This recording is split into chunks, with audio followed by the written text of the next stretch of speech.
Hello again. Now, a lot of executives say to me, what do I do with my hands? Can't be that difficult, can it really?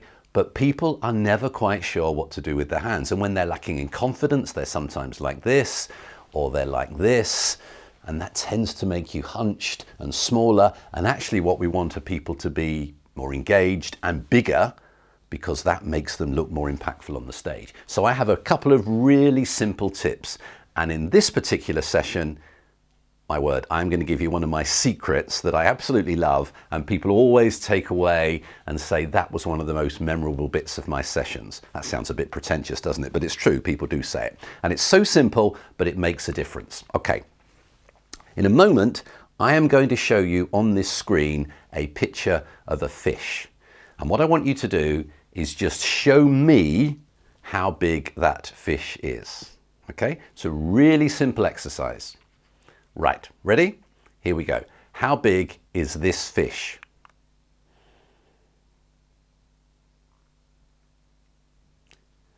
Now, what nearly everyone will have done is shown me how big the fish is with their hands, and they'll have done this or this, and sometimes people do this. It doesn't really matter. Size is not the issue here. What is the issue is that people always hold the gesture. The fish is this big, or this big, or this big, and they hold the gesture.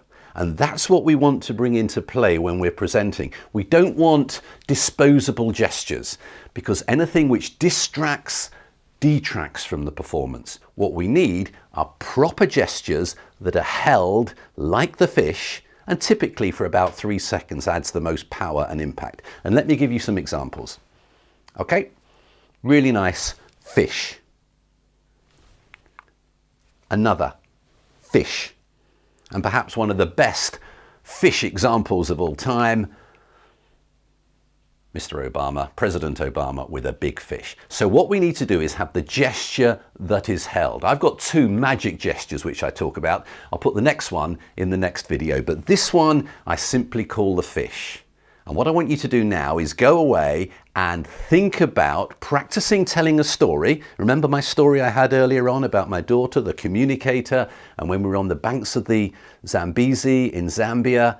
And think about having a story that you can tell, and in your 30 seconds, I want you to introduce at least one fish, and that fish must be held for at least 3 seconds. Okay?